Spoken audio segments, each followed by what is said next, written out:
O Conan é alguém que nunca viu o mundo exterior em sua vida toda. Ele é filho de uma família nobre e extremamente rica. Mesmo assim, ele jamais pôde aproveitar as belezas e as maravilhas que esse mundo Isekai tem a oferecer. O motivo dele não conseguir ver é algo conhecido como a cicatriz do herói, deixada nele pelo cavaleiro sagrado chamado Ristor Hunglia. Todos sentem pena do nobre Conan, mas ele não entende o porquê e deseja desesperadamente ser tratado como qualquer outra pessoa. O nosso prota nasceu com um brasão de água, o que significa que ele tem afinidade com magia aquática. Mais um cara de magia de água, mano, pelo amor de Deus. Por isso, a sua família designa Gine para ensiná-lo a magia. Ainda assim, o Conan não entende por que alguém como ele deveria estudar magia. Na cabeça do nosso prota, mesmo que consiga usar magia algum dia, isso não serviria para muita coisa, já que ele mal consegue se mover sem a ajuda da sua criada. Mesmo assim, ele obedece às ordens da família e se encontra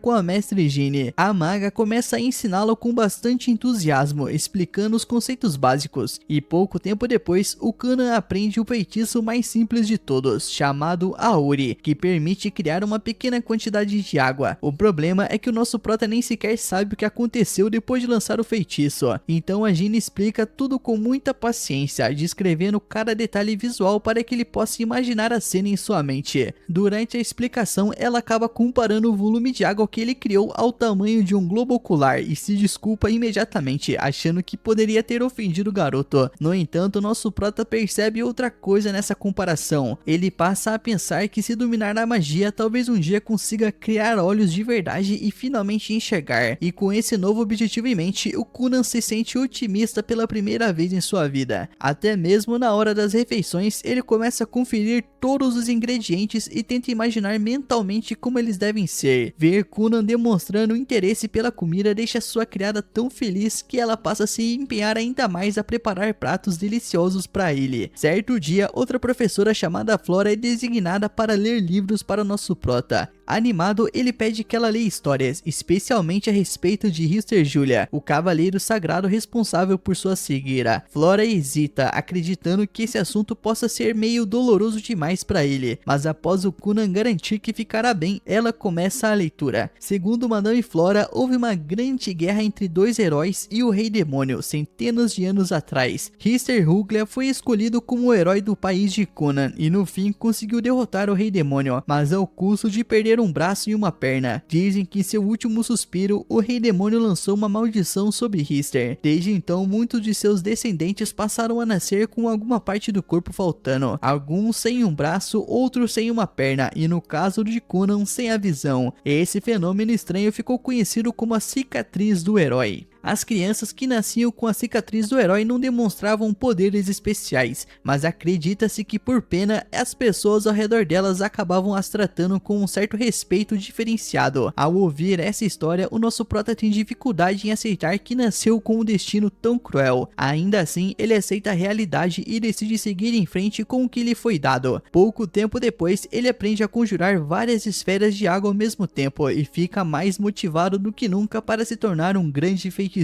Infelizmente, lançar feitiços consome muita energia, então mesmo com a mente totalmente focada, o seu corpo acaba cedendo. Em um estado quase inconsciente, o nosso prota fica murmurando que precisa de mais, muito mais. A sua criada interpreta isso errado e acha que ele estava pedindo mais carinho, mas o nosso prota logo esclarece que ela já fez o suficiente e que na verdade ele estava falando sobre precisar de mais conhecimento e resistência física, ambos essenciais para se tornar um feiticeiro excepcional. A criada então aponta o motivo de Conan não ter resistência, lembrando que ele quase não come. Como ele tem apenas 7 anos, ela o aconselha a se alimentar melhor, garantindo que ao crescer ele se tornará forte e saudável. O nosso prota concorda e com a ajuda dela decide aumentar a quantidade de comida que consome. Ele também percebe que não consegue correr e mal consegue andar direito, por isso decide aprender esgrima, acreditando que o treinamento com a espada possa ajudar a diminuir as suas limitações físicas. Nisso, a criada Yara sai correndo, empolgada para pedir ao pai de Conan, o Lord Gurion, que contrate um instrutor de esgrima. Nesse momento, o Conan chama sua criada pelo verdadeiro nome, Echo, pela primeira vez, e agradece de coração por tudo que ela fez por ele. No dia seguinte, quando Jane chega à mansão para as aulas de magia, encontra Conan treinando esgrima com o instrutor Uro.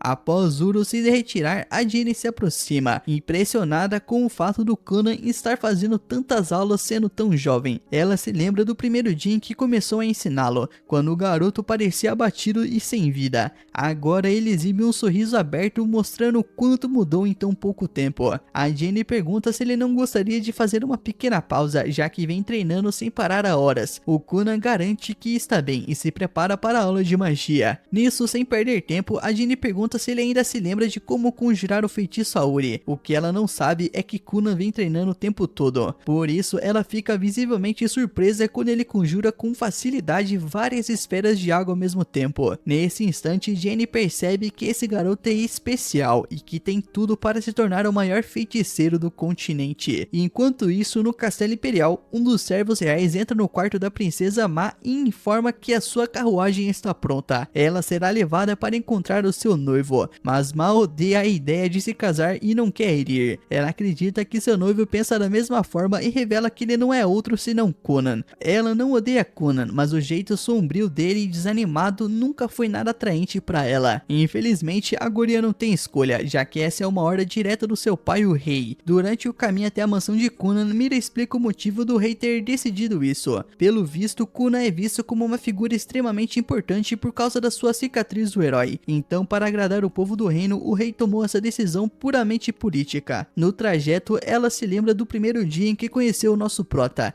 Na época, ela ficou feliz em saber que se casaria com alguém com a mesma idade e chegou a levá-lo para fora de casa para brincarem juntos. Mas quando perguntou de quais brincadeiras ele gostava, o Conan respondeu chorando que não gostava de nada e que não podia fazer coisa alguma por ser cego. Mira definitivamente não queria se tornar esposa daquele garoto chato e sempre cabisbaixo. Porém, para sua total surpresa, aquele menino sombrio e inteligente havia mudado completamente. Ao ser recebida pelo nosso prota com um sorriso enorme e radiante, ela chega até pensar que talvez ele fosse um impostor. O nosso prota fala com sinceridade, dizendo que a sua vida mudou no dia em que se apaixonou pela magia. Para provar, ele conjura um arco-íris acima da cabeça de Mira, exibindo as suas habilidades mágicas. Nisso, ela fica completamente impressionada com o talento dele, e nesse momento, o Conan percebe que foi meio idiota com Mari durante esses anos todos. Ele então se desculpa e promete que de agora em diante ele será uma pessoa melhor. A Mira aceita, feliz, e passa o dia inteiro brincando com ele. Ao final do dia, ela retorna em sua carruagem e já começa a sentir saudade dele. Enquanto isso, o nosso prota não para de pensar em quão natural foi segurar a mão daquela guria. Ele decide que quer agir como um verdadeiro cavalheiro perto da princesa de Mira, na esperança de impressioná-la ainda mais. Por isso, ele começa a ter aulas de boas maneiras e etiqueta com a Madame Flora. Do outro lado, a mestra Jane se pergunta o que ainda pode ensinar para Conan no dia seguinte. Ele já consegue conjurar 7 esferas de magia ao mesmo tempo, algo que nem ela mesma consegue fazer, apesar de ser considerada uma mestra.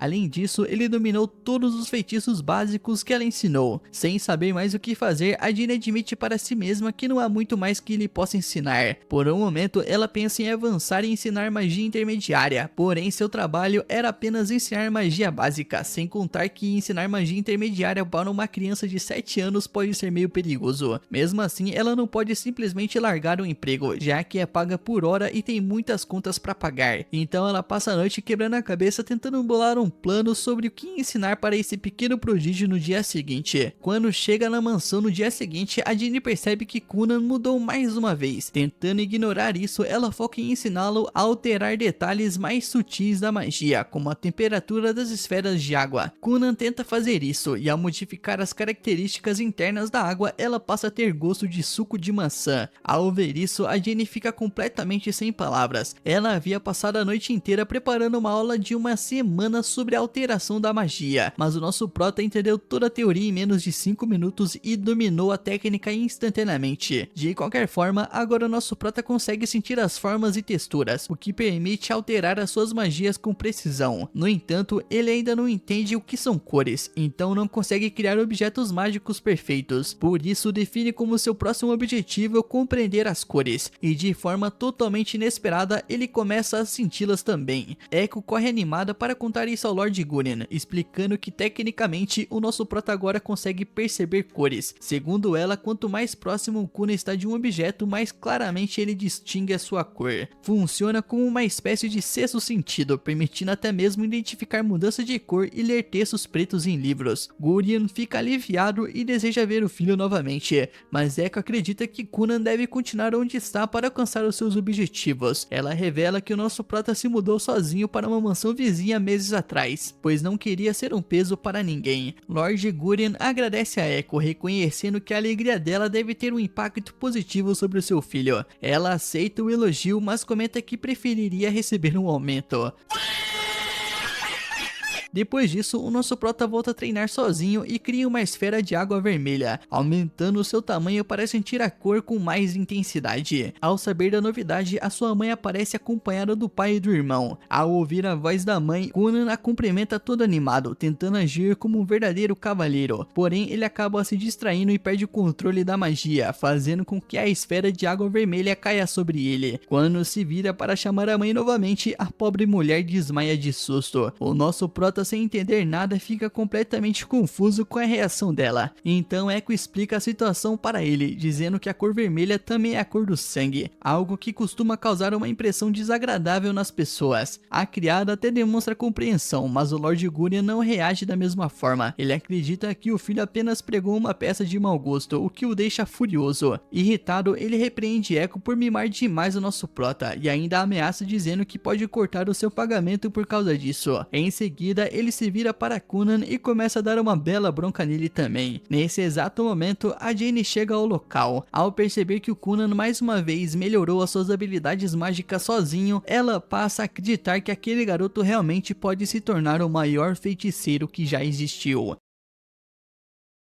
O tempo passa e o menino marcado pela cicatriz do herói agora tem 9 anos. Com isso, Gurion começa a se preocupar seriamente com a educação do filho. Ele chama seu irmão e conta sobre a intenção de matricular o nosso prota em uma escola. O Gurion explica que pretende levá-lo para a escola de nobres, mas o seu irmão levanta uma preocupação importante. O Kuna nunca saiu do castelo desde que nasceu, então talvez tenha dificuldades para se relacionar com outras pessoas fora daquele ambiente. Gurion admite que já havia pensado nisso e justamente por esse motivo decidiu falar primeiro com o irmão. Ele pede que o irmão ajude o Kuna na escola e cuide para que o garoto não enfrente problemas de convivência. Em um flashback, o irmão de Kuna se lembra do dia em que quis sair para brincar com o irmão, recordando como tudo começou naquela época. Naquele dia, Kuna estava preocupado por não conseguir enxergar direito, mas o seu irmão o tranquilizou, dizendo que seguraria sua mão para garantir que ele não caísse. Porém, assim que Kuna deu o segundo passo, o seu pé escorregou e por um segundo o irmão acabou soltando a sua mão, e o resultado foi inevitável, o Kuna caiu. Dá pra imaginar que depois disso ele nunca mais confiaria totalmente no irmão da mesma forma. Mesmo assim, o irmão logo garante a Gurion que continuará segurando o Kuna e que nada mais vai acontecer com ele. Enquanto isso, o nosso prota está com Echo, treinando sua magia como de costume. Ele pratica hidromancia, um tipo de magia usada para encontrar coisas perdidas. Echo brinca dizendo para ele tentar encontrar a juventude dela, mas logo se corrige, afirmando que ela já é jovem e cheia de energia e não precisa disso. Quando ela pede para ele encontrar o seu futuro marido, o Kuna responde que ela é bonita, jovem e vários homens certamente fariam fila por ela. Ele até se interessaria se não fosse um nobre. A conversa descontraída dos dois é interrompida com a chegada de Lady Flora. Como sempre, Lady Flora começa a ensiná-lo sobre as coisas que ele precisa aprender. De repente, ela fica meio pensativa. O nosso prota agora tem 9 anos. Ele já aprendeu muitas coisas e foi educado para ser um verdadeiro cavalheiro. Ela começa a se perguntar se não errou ao treiná-lo dessa forma e se não deveria tê-lo ensinado a ser mais espontâneo e alegre. Kunan percebe que ela está incomodada e pergunta o que houve. Ao olhar para ele tão fofo e adorável, ela sente satisfação por ter participado da formação daquele menino tão especial. Mais tarde naquela noite, Echo leva Kunan até os aposentos principais. No caminho, ela sente muito frio e pede ajuda, e sem pensar duas vezes, o nosso prota cria água morna para aquecê-la e ela se abraça na água, buscando conforto. A água estava mais agradável do que qualquer outra coisa que ele já tinha feito antes, e Echo comenta animada quanto aquilo estava bom. Kunan gosta dos elogios, mas diz que aquilo ainda era só um protótipo. Ela comenta que algo assim seria perfeito para uma boa noite de sono, e ele começa a pensar em criar uma cama com a mesma densidade. Mesmo assim, o nosso prota fica inquieto por causa do chamado de Gurian. Ele pergunta se fez alguma coisa de errado, mas Echo tranquiliza, dizendo que não houve problema algum e que ele apenas seguiu o que aprendeu nas lições envolvendo sangue. Ela lembra que ele só foi até aquele ponto porque ela pediu. Gurian pode não gostar, mas a opinião deles dois é o que importa. Ao chegarem ao castelo, um servo os recebe e reconhece Axlo imediatamente. Ele cumprimenta o irmão e o conduz até o quarto dos pais. No caminho, Ixlo pergunta a Kunan se ele quer que ele segure a sua mão, mas o Kunan recusa. Ele cresceu, entende melhor o ambiente ao redor e consegue andar sozinho. Ixlo lembra dos tempos em que precisava guiá-lo e fica emocionado ao perceber o quanto o irmão mudou. Kunan percebe que o irmão está pensativo e pergunta, mas ele diz que não é nada. No quarto dos pais, Gurian conta que Lady Flora informou que Kunan concluiu todo o conteúdo do ensino básico e que é impressionante. Porém agora ele precisaria frequentar a escola dos nobres. Gurian explica que todos os nobres precisam passar por isso. No caso de Kunan, por conta da sua condição especial, eles haviam conseguido autorização do rei para educar em casa. Ainda assim, não frequentar a escola poderia colocar em desvantagem no futuro. O nosso prota se recusa imediatamente. Diz que não está interessado e como não é obrigatório, ele não quer ir. Ele começa a achar que o pai quer se livrar dele e pergunta se isso tem a ver com as despesas, já que Gurian sempre reclamou dos seus gastos. Gurian nega e insiste que isso é apenas parte das obrigações de um nobre. O nosso prota questiona se é por causa do incidente com o sangue, mas Gurian diz que não. Depois de se acalmar, o Gurian explica que os nobres que não frequentam a escola acabam sendo vistos como inferiores, e que isso poderia até prejudicar a sua noiva Mia. E diante disso, o Kunan muda de ideia e aceita ir. Gurian esclarece que ele não precisará frequentar por muito tempo, apenas comparecer para realizar 4 provas. Mira e Ixlo também fariam os exames, então eles iriam juntos. A mãe de Kunan fica animada e começa imediatamente a preparar tudo. Ao sair do quarto, Gurian chama Ixlo de lado e o alerta que os outros nobres podem sentir inveja ao ver Mira e Kunan juntos. Ixlo garante que vai protegê-los. Mais tarde, Kunan encontra Mirai e conta a verdade. Ela fica empolgada de ir à escola com ele, enquanto Kunan se preocupa com a reação dos outros nobres interessados nela. Mirai não se incomoda e diz que ele não precisa se preocupar, e isso faz o Kunan se perguntar se ela não é popular, mas ela responde brincando que tem vários pretendentes, tanto quanto os dedos de uma mão. Depois de tudo pronto, o uniforme de Kunan fica pronto. Ele o veste e parece alguém da realeza. Echo faz piada e ele responde de forma animada, surpreendendo quem não estava acostumado a ouvi-lo assim. Eles entram na carruagem e o nosso prota usa sua magia da água para estabilizar o caminho. Ele se despede dos pais enquanto a mãe chora na frente da casa. Durante a viagem, Ixlo percebe como o trajeto está suave e reconhece que isso é graças à magia do Kunan. O Kunan percebe que o irmão está preocupado e diz que agora está mais confiante e não precisa mais de toda essa preocupação. Ele lembra da queda na infância e diz que sabe que Ixlo nunca teve culpa. Naquela época, ele se sentia mal com a vida e queria morrer. Agora não, ele decidiu viver e não importa o que aconteça, nem que seja o último humano vivo. Ixlo se emociona com a maturidade do irmão e chega a se perguntar quem é o mais velho ali. Ele acredita que a convivência com Echo teve grande influência nisso. Ao se aproximarem da escola, Kunan percebe primeiro, explicando que agora consegue sentir a presença de outras pessoas. Ao chegarem, Mirai o recebe e o elogia o uniforme dele. A alegria dos dois deixa Ixlo confuso. Ele usa sua magia para captar os sons e as emoções ao redor e percebe que há muitas pessoas ali. Antes ele teria recuado, agora não. Ele se vira para Mirai e pede que ela segure a sua mão e o conduza para dentro como a dama naquele dia. Na escola, a professora Kashi aguarda Kunan, nervosa por saber que ele carrega a marca do herói. Enquanto pensa, ouve comentários sobre como nosso prato é bonito. Kashi logo se apresenta como responsável por guiá-lo. Kunan a cumprimenta com uma reverência elegante, dizendo que só de ouvir aquela voz, ela deve ser uma bela dama, e confusa ela decide ignorar e seguir com as suas funções. O Kuna então se despede de Mirai e Ixlo, prometendo encontrá-los depois. Alguns alunos observam de longe, liderados pelo príncipe Lival, sexto príncipe do reino e irmão de Mirai. Eles comentam sobre Kuna ser o primeiro com a marca do herói depois de 100 anos. Ao perceber o desconforto de Lival, eles mudam de assunto. Kashi leva o nosso prota para o exame de avanço. Ela explica que ele precisará fazer 5 provas em pouco tempo, por ordens do rei e de Gunan. O Kuna admite que isso é favorecimento, mas entende a situação. Cash não se interessa por política e manda ele focar na prova. Ele continua falando até terminar, e quando Cash corrige, fica chocado ao ver que ele acertou tudo. Na hora do almoço, o Kuna encontra Mirai, mas Lival aparece e começa a provocá-los. Para protegê-la, o nosso prota usa sua magia e molha a calça de Lival, fazendo parecer que ele se urinou. Humilhado, o Lival vai embora. Mirai e Ixlo percebem o que aconteceu, mas o nosso prota diz que agora é hora de comer.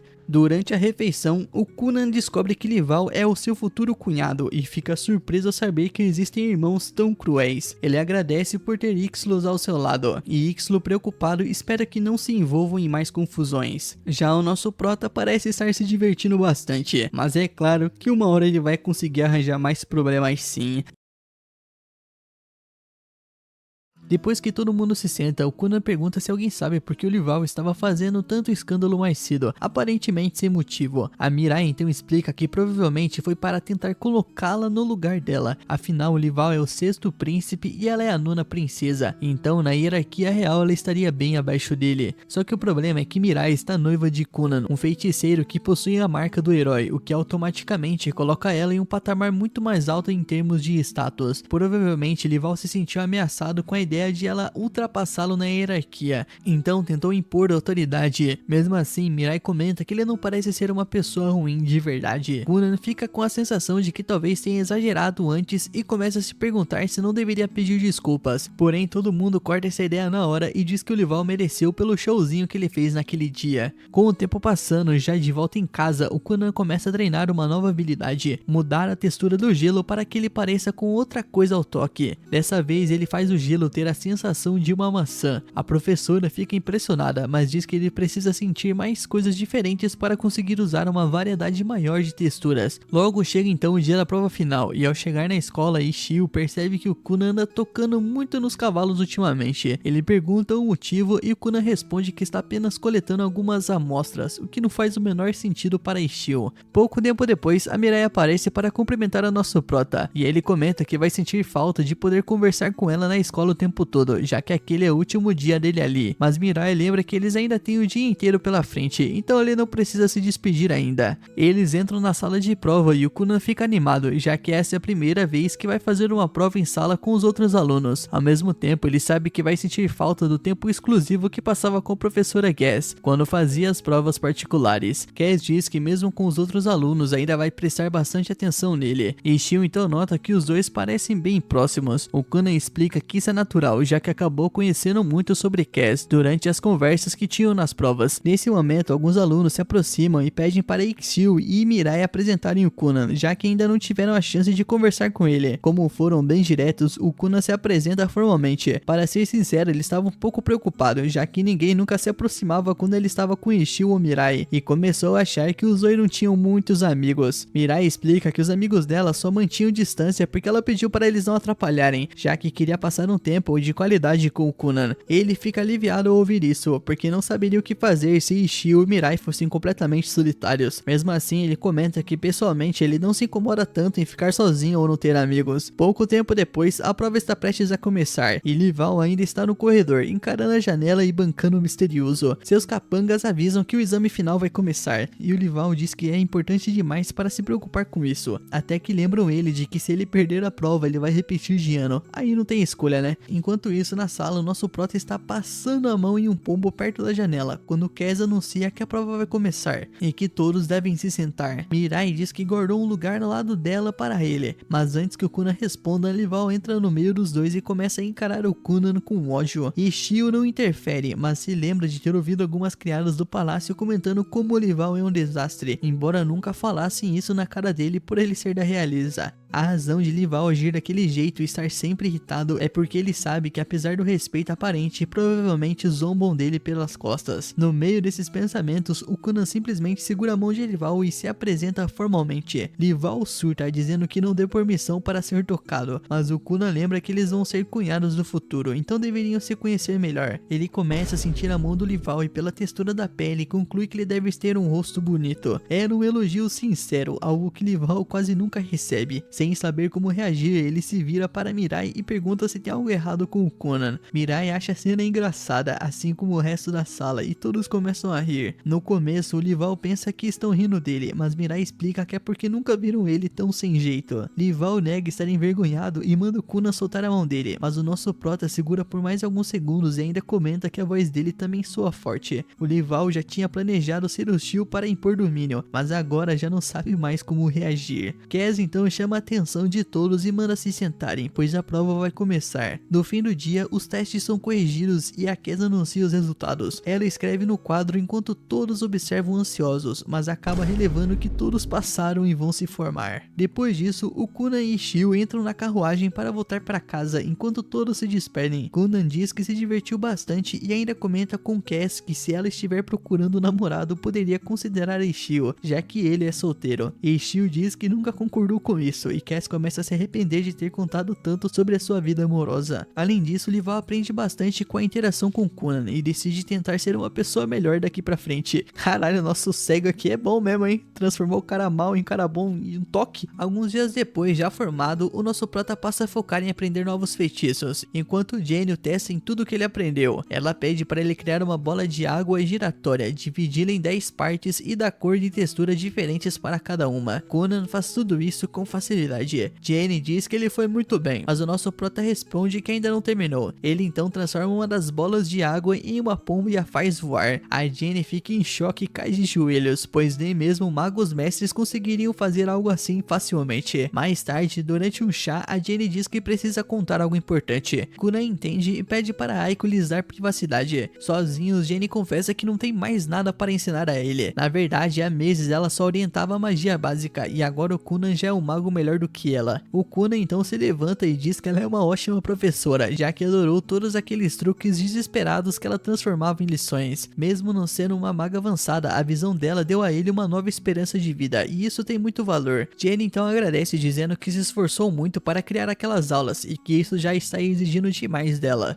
O Conan pergunta se o problema é o salário, sugerindo pedir um aumento ao pai, mas Jenny diz que é justamente o contrário. Ela se sente culpada por receber tanto fazendo tão pouco. O Conan então insiste que as alas dela valem cada moeda, mas Jenny diz que chegou ao limite e que ele merece um feiticeiro melhor como professor. O Conan implora para que ela fique, mas ela realmente não pode mais ajudá-lo. Depois de se despedir, a Jenny deixa a mansão, pensando que o Conan é sem dúvida um gênio e que em breve será um dos maiores magos do continente. Por isso, ela decide treinar ainda mais a sua magia para acompanhá-lo. Na manhã seguinte, a empregada informa Conan de que sua tutora acadêmica, Miss Flora, também pediu demissão. Ele ficou chocado, mas entende, já que concluiu o currículo e se formou na academia nobre. Mesmo assim, gostaria de ter se despedido e decide escrever uma carta de agradecimento. Echo acha a ideia ótima, mas aproveita para pedir que ele pergunte a Flora se ela conhece algum homem solteiro de cerca de 20 anos interessado em casamento. O Conan se sente magoado com a ideia de Echo ir embora, mas ela explica que precisa pensar no futuro e que acredita que ele ficará bem sozinho. O Conan diz que não ficará nada bem. A Jenny então já foi embora. Flora saiu e agora a Aiko também quer partir. Logo, ele pode acabar sozinho.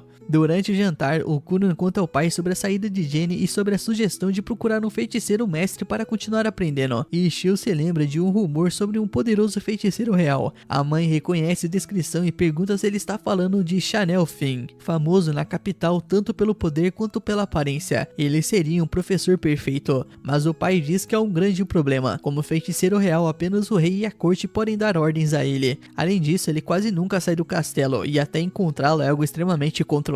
As chances são baixas, mas ele promete ao menos falar com o rei. Algum tempo depois, o grão-mestre dos magos, no finalzinho no Castelo Real recebe um relatório sobre um jovem feiticeiro de nível aprendiz pedindo para estudar com o feiticeiro real. E isso é algo praticamente impossível, mesmo para o filho de um nobre próximo ao rei. A aprendiz do grão-mestre, que por acaso é a irmã mais velha de Mirai, gosta do Conan, mas os feiticeiros reais não se deixam levar por status. Inicialmente o grão-mestre pretendia negar o pedido, mas ao ler o dossiê de Conan, ele percebe algo inesperado. Esse garoto pode ser realmente especial. Alguns dias depois, Conan e seu pai seguem para a capital real, já que receberam a permissão de se encontrar com o feiticeiro real. Os dois ficam sinceramente surpresos por isso ter dado certo, afinal quase ninguém jamais recebe uma oportunidade dessas. E se a reunião correr bem, o Conan pode acabar conseguindo um tutor de verdade. O Conan agradece ao pai por ter mexido uns pauzinhos, mas ele responde que não houve nepotismo nenhum. Segundo ele, os feiticeiros reais simplesmente se interessaram por Conan depois de lerem o seu dossiê, embora ele mesmo não saiba exatamente o motivo.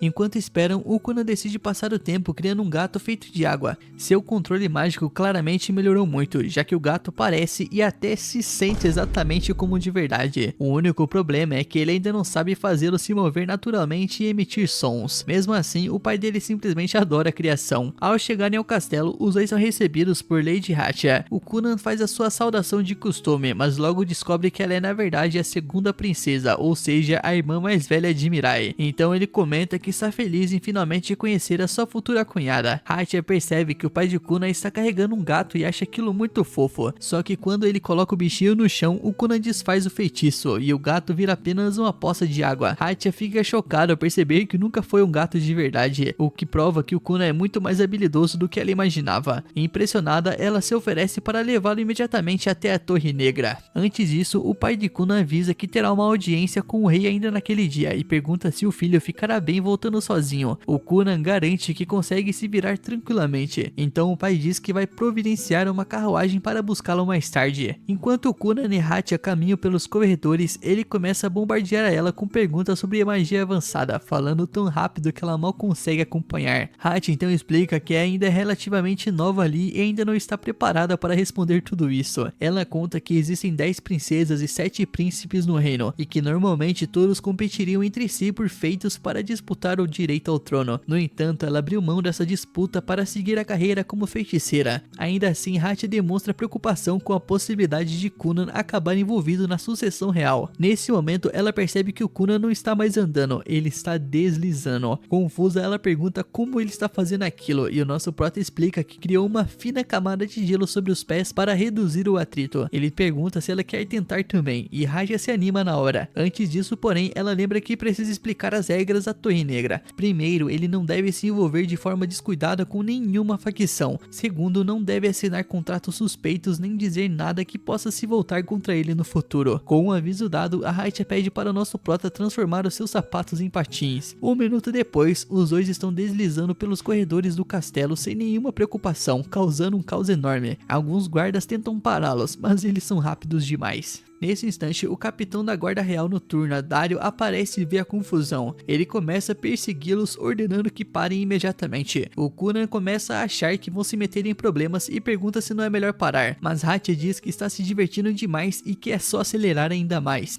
Infelizmente para eles, o Dario nunca pula o dia de treino de pernas. Ele alcança os dois sem dificuldade e depois dá uma bronca gigantesca no pátio. Depois disso, o Conan finalmente é levado para conhecer Akar, o grão-mago. Assim que o vê, o Conan percebe que ele é alguém fora do comum. Akar comenta que ouviu dizer que Conan possui um brasão de água, e o Conan confirma, explicando que fica no seu ombro direito. Ao examinar o brasão, o Akar descobre que ele é de 2 estrelas, algo que Conan nunca tinha ouvido falar antes. Confuso, ele pergunta o que isso significa. Akar explica que existem 7 tipos de brasões, os 4 elementais, além de luz, trevas e corrupção. Eles também podem ser classificações, e 2 estrelas é uma das mais comuns, ficando perto do nível mais baixo. Hatia comenta que ela também é de 2 estrelas, mas com um brasão de vento. E diante disso, o Conan deduz que Akar deve ser bem mais poderoso. Akar pergunta como ele chegou a essa conclusão, e o nosso prota explica que a densidade mágica ao redor dele é muito maior, como comparar um queijo comum com um queijo azul premium. castelo. A Akar acha a comparação engraçada, mas diz que não gosta de ser comparado a um queijo e manda o Conan nunca mais chamá-lo assim. Em seguida, ele revela que possui um brasão de 4 estrelas. Ainda assim, deixa claro que a quantidade de estrelas não define a habilidade, apenas o total de energia mágica disponível. Com a parte chata resolvida, o Akar convida o nosso prota para ir ao pátio, onde a diversão realmente vai começar. Nisso, vários feiticeiros reais se reúnem ali para ver a magia de Conan, já que ouviram falar muito sobre ele. O Akar decide aplicar um teste e chama um feiticeiro chamado Victor, que cria dezenas de bolas de água ao seu redor. A tarefa de Conan é simples na teoria, superar a magia de Victor com a própria. O Conan fica sem palavras, pois nunca tentou algo assim antes. Ele lembra das explicações da Jenny sobre como magia de água permite criar ou controlar água existente, mas nunca pensou em tomar controle da água criada por outro mago. Mesmo assim, ele tenta e começa uma verdadeira disputa pela água. No fim do teste, o Conan consegue controlar apenas 2 bolas e fica decepcionado consigo mesmo. Porém, para surpresa dele, todos dizem que isso foi incrível. Victor não esperava que ele conseguisse controlar nenhuma, muito menos 2. Ele superou todas as expectativas. Mesmo assim, Akar quer ver mais e pede que Conan faça outros testes. Pouco depois, o Conan cria uma enorme bola de água elástica no gramado e Akar se diverte pulando em cima dela como uma criança. O Conan chega até se perguntar se é mesmo apropriado o grão-mestre brincar assim durante o expediente. Nisso, Akar pergunta como ele conseguiu criar aquilo e o Conan explica que é só uma bola de água comum com propriedades extremamente elásticas. Ele até diz que poderia fazê-la quicar até mesmo no segundo andar do castelo. O Akar, porém, diz que já pulou o suficiente por hoje. Logo depois, Hatcher pergunta se o Conan consegue criar outras coisas com água, como pessoas. Ele responde que sim e cria uma boneca de Aiko, embora ainda não saiba fazê-la se mover naturalmente. Ele já tentou fazê-la voar antes, mas ficou assustador demais. Mesmo assim, eles insistem e o Conan faz a boneca voar. O problema é que algumas criadas do castelo veem aquilo pela janela e acham que é um fantasma. O pânico se espalha, os cavaleiros são chamados e todos vão parar no pátio reclamando do tumulto. Por algum motivo, todo mundo tenta colocar a culpa no Victor. O Conan fica desanimado, achando que já foi repreendido 2 vezes só no primeiro dia. O Akar então diz que não adianta lamentar o que já passou e sugere que da próxima vez conversem sobre magia durante o almoço. Nisso, o Conan pergunta se isso significa que ele passou no teste, e o Akar responde que, considerando o quanto ele se divertiu, a resposta deveria ser óbvia. Ele diz que pessoalmente cuidará de designar um feiticeiro real como tutor do Conan, o que deixa o garoto extremamente feliz. Mesmo assim, o nosso prota se preocupa com a possibilidade disso ser interpretado como apoio a alguma facção real. Hachi o tranquiliza, dizendo que os feiticeiros reais não se envolvem em política. Nisso, antes de ir embora, o Akar faz uma última pergunta: qual é o desejo de Conan com a magia? O Conan responde que quer estudar para um dia criar novos olhos para si, mesmo usando magia. Nisso, todos acham isso um objetivo nobre e apoiam o seu sonho. Quando o Conan está prestes a sair, ele encontra seu pai esperando, claramente irritado. Ele ouviu sobre as confusões que o nosso prota causou 2 vezes no mesmo dia e exige uma explicação. Hatya tenta defendê-la, dizendo que a culpa foi dela, mas o pai de Conan afirma que isso não importa. Segundo ele, um feiticeiro sempre é responsável pelas consequências de sua magia. Alguém com poder para matar milhares não pode usar a desculpa de que apenas estava seguindo ordens. Se obedecer causar danos aos outros, então a ordem deve ser recusada. O Conan entende o recado, pede desculpas e promete não repetir o erro. O pai então vai embora, mas o nosso prota planejava jantar com Mirai naquela noite, então ele decide ficar mais um pouco. Falando nisso, Hatya lembra que ele deve ir para outra ala do castelo, pois vai se encontrar com Mirai em alguns minutos. Nisso, o Conan se surpreende com o horário, mas não quer correr até lá e chegar todo suado. Hatya sugere resolver isso com magia. Ela lembra que é uma maga do vento e pode fazê-los voar, desde que tenha uma plataforma. O Conan cria outra bola de água, sobe nela com Hatya e a faz flutuar. Quando estão altos o suficiente, ela usa sua magia de vento para impulsioná-los. A experiência é ao mesmo tempo aterradora e empolgante. O problema é que a Hatya não pensou em como eles iriam pousar. Eles acabam caindo, mas a bola de água amortece o impacto. E infelizmente eles pousam bem na frente de Dario, que não parece nada feliz por pegá-los, causando confusão pela 3ª vez. Enquanto Mirai ainda se arruma, Conan e Hatya levam mais uma bronca. E esse, meu mano, foi o resumo desse episódio. Finalmente eu consegui ficar em dia com eles, hein, cara. Agora eu prometo que eu vou trazer os episódios semanais. Me desculpem, tá? Eu tô focado em outros projetos também, cara. Se inscrevam lá no meu canal de games, por favor, pra vocês verem o que eu tô planejando. Além disso, comenta a palavra aí, cego, pra eu saber que você é brabo e vir até o final. Tamo junto, meu mano, e lembre-se, o Dres Animes tem um canal de games. Se inscreva lá.